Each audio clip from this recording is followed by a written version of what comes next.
Mga master, okay lang bang? Huwag niyong skip ang mga ads sa aking mga video kung okay lang mga master. Salamat sa solid na suporta po. Yon, what's up mga masters? Nandito na naman tayo sa panibagong araw, panibagong kabanata na naman ang pagsasama-samahan natin ngayon guys.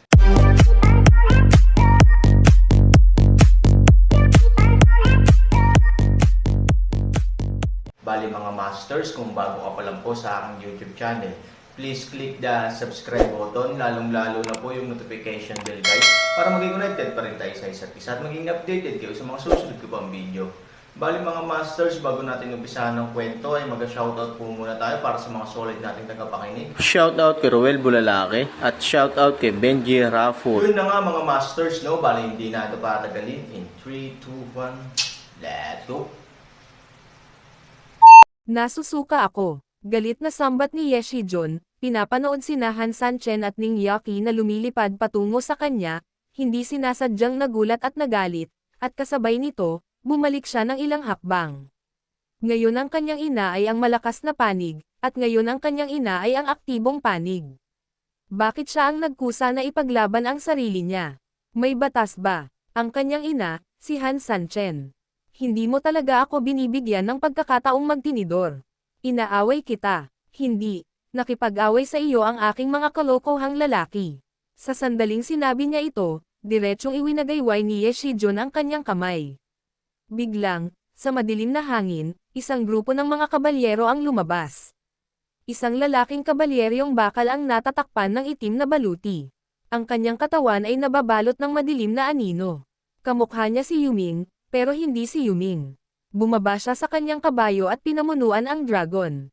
Madilim ang kanyang katawan, at kumakalat din ang itim na hangin.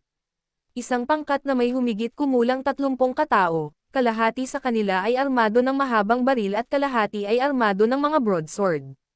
Sa sobrang prestihiyo, pinatay nila si Aaron. Fuck you, Han Sanchen, gusto mong salakayin si Lolo Ye. Una, subukan ang kapangyarihan ng Death Cavalry. Biglang ngumisi si Yeshi Jun. Woo! Galit na umungal ang kabayong multo, at sinisingil ng 30 kabalyerya ang Aaron na kakaibang hanay. Kahit na hindi pa niya nakita ang mga bagay na ito at hindi man lang makapagsalita tungkol sa pakikipaglaban, alam niyang intuitively na ang tinatawag na Death Cavalry na ito ay hindi dapat maliitin. Ingat ka, sa likod ko. Si Aaron ay nagbigay ng utos kay Ningyu. Nanguna siya sa pagmamadali at direktang tinanggap siya. Wow! Boom! Ang mahabang saber at ang mahabang sibat ay bumagsak ng diretsyo, at dumating ang subconscious jade sword ni Han Sanchen. Maya-maya, naramdaman ni Aaron ang pangangilig sa bibig ng tigre. Ang tibak na may hawak na kamay laban sa Buddha ay parang bumabagsak na bundok. Napakabigat nito na halos hindi makahinga ang mga tao. Poof! Pagkatapos ng kamatayan, si Ningyu, bagamat kinuha ni Aaron ang karamihan sa mga pag-atake para sa kanya, at lubos siyang nakahanda, nang idiin ang ilang mga sandata, nakaramdam pa rin siya ng matinding sakit sa kanyang dibdib. Sa sumunod na segundo, matamis ang kanyang lalamunan, at direktang bumulwak ang isang subo ng sariwang dugo. Ayos ka lang ba? Nagmadali si Han ng 3,000. Nagdikit ang ngipin ni Ningyu at umiling. Don't worry, you can't die after some injuries. Aaron, something's wrong. Mukhang napakalakas ng Death Cavalry na ito. Si Aaron naman ay tumanggo. Malakas sila, at hindi ako maliit. Magbubukas ako ng daan. Malamig na uminom si Han 3,000. Sa susunod na segundo, ang Aaron ay tumagos sa paligid gamit ang isang jade sword, at ang buong lalaki ay lumipad sa kalangitan. 72-way divine sword. Nang siya ay sumigaw ng galit, bumaba siya gamit ang kanyang mabangis na pamamaraan ng espada at inatake ang bakal na kabalyerya. Bang-bang! Ilang saglit, ang malutong na tunog ng mga kasangkapang bakal ang aking narinig. Ang nakatutuwang pag-atake ng espada ni Han Sanchen ay halos tumama sa baluti ng bakal na kabalyerya. Walang iba maliban sa ilang mga firepoint ang napukaw. Ano? Mukhang nagulat si Han Sanchen. Malinaw niyang tinutukan ang mga ulo ng mga bakal na kabalyeryang ito at iba pang mapaminsalang bagay, ngunit bakit? Ito pala ay ang kanilang mga balikat o likod na lubos na protektado ng baluti. Sa kanilang sariling kakayahan sa pagkilala, hindi sila dapat gumawa ng mga mababang antas ng pagkakamali, tama ba? May mali sa mga bakal na kabalyeryang ito, sigaw ni Han 3,000 kay Ningyu. Ano? Nagulat ang nagyayelong buwan. Ngunit ang mas ikinagulat niya ay sa oras na ito, sa pagitan nila ni Han Sanchen, ang mga bakal na kabalyerya ay nagbago mula sa depensa patungo sa pag-atake. Sa pagitan ng backhand, 30 espada at baril ang direktang umatake kay Han Sanchen. Sa oras na ito, gustong ipaalala ni Ningyu sa Aaron na huli na ang lahat. Panoorin lamang niya ang pag-alis ng espada at baril. Wow! Mabilis ding tumugon si Aaron doon. Bagamat siya ay ginawang una, ang magandang bagay ay ang reaksyon at bilis ay maaaring makawala sa kanya sa pinakamalawak na lawak.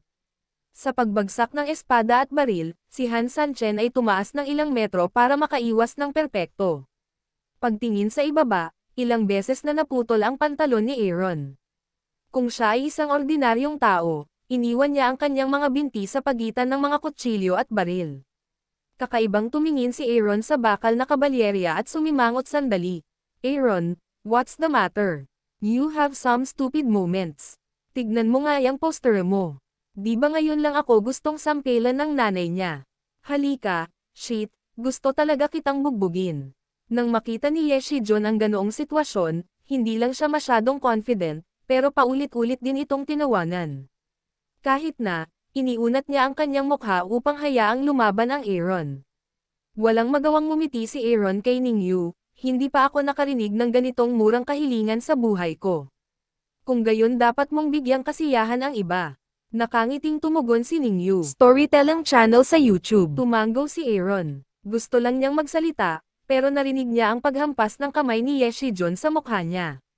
Halika, Han, CNM, suntukin mo ako. I put my fucking face here. Kung lalaki ka, pwede kang sumama.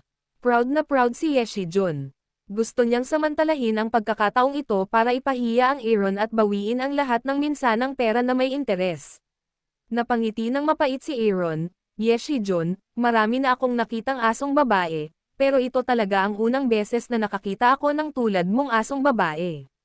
Well, lolo mo, bubusugan kita. Sa sumunod na segundo, direktang sinimulan ni Han Sanchen ang Skyfire Moonwheel at sumugod sa bakal na kabalyerya. Agad ding kumilos si Ningyu gamit ang kanyang espada, nakipagtulungan sa Skyfire Moonwheel upang gambalain ang bakal na kabalyerya. Wow! Umalis si Han Sanchen at dumiretso kay Yeshijun. Ikaw ang nanay niya. Sobrang depressed si Yeshijun. Makakaalis pa si Han Sanchen sa pagkubkob. Damn it! Gayunpaman, si Shijun ay malinaw na hindi isang napakatangang tao. Dahil naglakas loob siyang magpakitang gilas, kailangan niyang maging ganap na handa. Bagamat totoo na pinahiya kita, sa tingin mo ay karapat-dapat akong bugbugin. Inasahan ko na ikaw, Han Sanchen, ay may kakayahan na mapalapit sa akin. Biglang sumingit si Yeshijun sa mukha niya. Sa sumunod na segundo, ikanaway niya ang kanyang malaking kamay, I'm waiting for you, Aaron. Ang mga salita ay nahulog, isang pagsabog ng bakal na kabalyerya ang tumunog, at isa pang pangkat ng mga bakal na kabalyero ang sumugod mula sa itim na hangin. Sa oras na ito, hindi inaasahan ni Han Sanchen na magkakaroon ng ganoong kasanayan. Gayunpaman, dahil napakalapit niya kay Yeshijun at ang itim na gas sa likod niya, halatang huli na ang lahat para makatakas. Maaari mo lamang ipagtanggol ang iyong sarili. Haha, Han-san, gusto mo pa akong suntukin.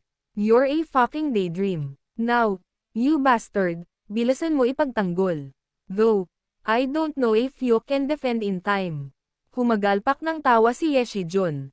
Ang sitwasyon ay lubhang kritikal kapag ang isang bakal na kabayo ay tumapak dito at isang kutsilyo at baril ang dumating. Kahit na si Han Sanchen sa oras na ito, dapat nating aminin ito, dahil kung ito ay isang ordinaryong tao, natatakot ako na siya ay pinalo ng isang bakal na kabalyerya sa halip na hiwain ang karne at putik ng kutsilyo, at baril. Damn it! Saway ni Aaron sa mahinang boses. Ang mga bakal na kabalyeryong ito ay napakalakas at lubhang kakaiba. Huwag maging pabaya. Nang ilabas ang Jade Sword, ang 72 way na Divine Sword ay nakipagtulungan sa Taisho Divine Step, at agad na lumaban si Aaron. Ilang saglit lang ay ang tunog ng mga sandata na nagsalubong. Nagkakagulo ang kidlat at bato. Lord Zhu, ano sa tingin mo? Sa madilim na hangin, ngumiti ang ulan. Si Zuyanshua ay tinawag sa rolyo. Bigla siyang natigilan at nag-isip sandali, ang bakal na kabalyeriyang sinisingil ng kabangisan. Alam nating lahat na ang lalaking nagngangalang Ningyu ay dalubhasa rin. Gayunpaman, napakahirap sa ilalim ng pagkubkob ng bakal na kabalyerya. Gayunpaman, si Han Sanchen ay palaging Han Sanchen. Bagamat inilipat siya ni Mr. Ye at pagkatapos ay bigla siyang pinatay ng hindi nakahanda, naniniwala pa rin si Mr. Zhu na si Han Sanchen ay dumanas ng halos maliliit na pinsala ayon sa kanyang lakas, at hindi kami sapat upang magdulot ng anumang malaking pinsala, at malaking pinsala sa kanya.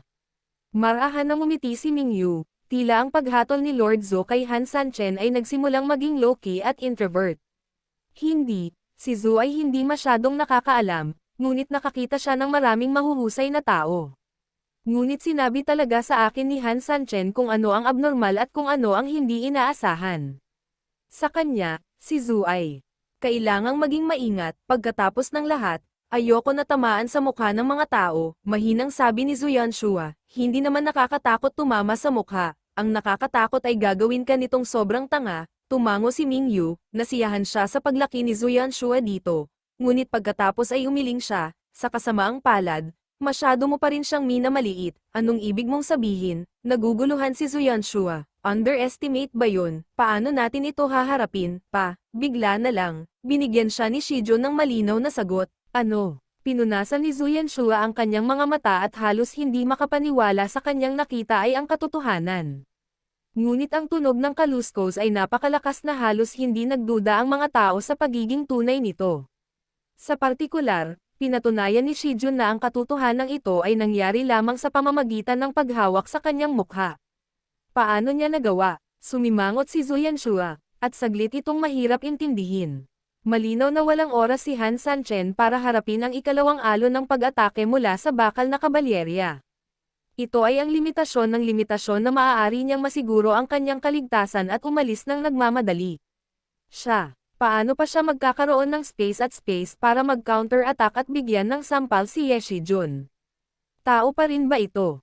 Siya ay tao. Sabi ni Mingyu na may mapait na ngiti, ngunit sino ang nagtatakda na ang mga tao ay magiging mas masahol pa sa Diyos? Diyos ko, umiling si Zuyanshua. Hindi alam ni Zuyanshua kung mabigat ang sampal o hindi, ngunit mas alam ni Zuyanshua ang psikolohikal na pinsalang dulot nito kaysa sa iba. Ito ay halos 1 tonelada. Si Aaron ay talagang parang Black Sea sa angkan ng demonyo. Hindi maarap, umiling si Zuyanshua. Sa tingin mo ba ay masisiyahan ang lahat sa ganitong uri ng pagtrato kapag nagpadala ka ng 400,000 tropa para sa isang lungsod lamang? Nakangisi, tumingin si Mingyu sa Aaron at sinabing, para ito sa kapakanan ng lungsod.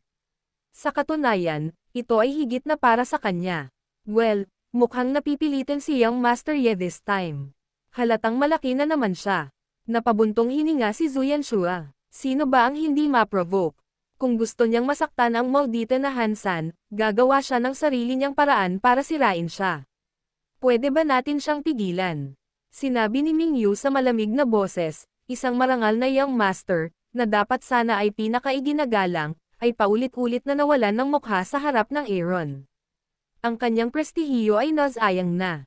Sisihin mo ang sarili mo. Bumuhos ang ulan, at bukod sa itim na hangin, katatapos lang ng tunog ng at tumunog muli. Hinahawakan ni Ye Shijun ang kanyang kanang kamay, ngunit hindi niya sinasadyang hinawakan ang kanyang kaliwa. Masakit at masakit, lalong uminit ang mukha niya. Pero ang kalokohan ay 2 beses na siyang sinampal ng magkasunod, pero sa sobrang pagkatulala niya ay hindi niya makita kung sino ang nakatama sa kanya. Nasa isang mahirap na labanan si Ningyu, at halatang malabong mahuli niya ang kanyang kamay.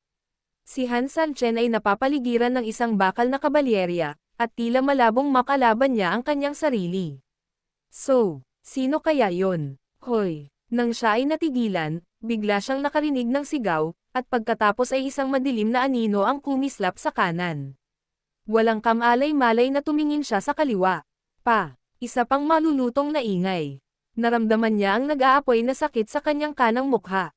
Hoy! Tama na naman. Biglang kiniliti ng kaliwang mukha. Hoy! Ang tunog ng, hey, at, snap, ay nagsimulang tumaas at bumaba, at ang buong eksena ay parang pagpasok sa isang konsyerto sa susunod na 10 segundo, na may patuloy na ritmo.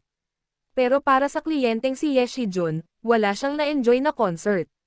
Gusto lang niyang umiyak, para siyang ibon na takot na takot. Hindi niya alam kung ano ang gagawin. Puno ng pag-aalinlangan at kawalan ng magawa ang kanyang mukha. Matapos ang ilang pagkatalo, kung tutusin, alam na niya na hanggat nakikinig siya at gumagalaw, sasampalin siya. Gayunpaman, dahil sa pressure ay nawalan siya ng kontrol sa katawan at hindi niya napigil ang gumalaw. Kahit ngayon, wag mong sabihing narinig niya. Kahit hindi niya marinig ay umiling ang ulo niya.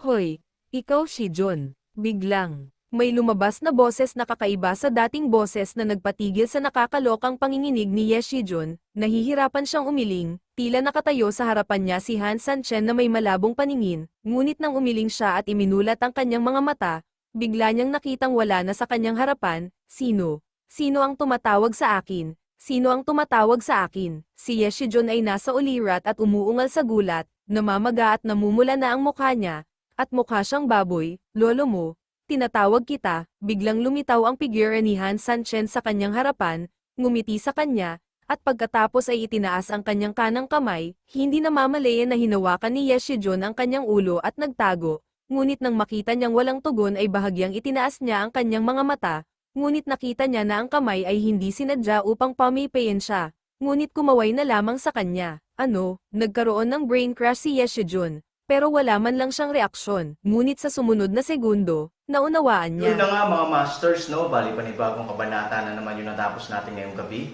Muli, maraming salamat po talaga sa walang sawang suporta po sa aking YouTube channel na talagang inaabangan niyo po ang bawat upload ko po. Bali mga masters, magkita-kita ulit po tayo bukas ng gabi at ngayon po ay magpapaalam po muna tayo. Bali mga masters, bye-bye!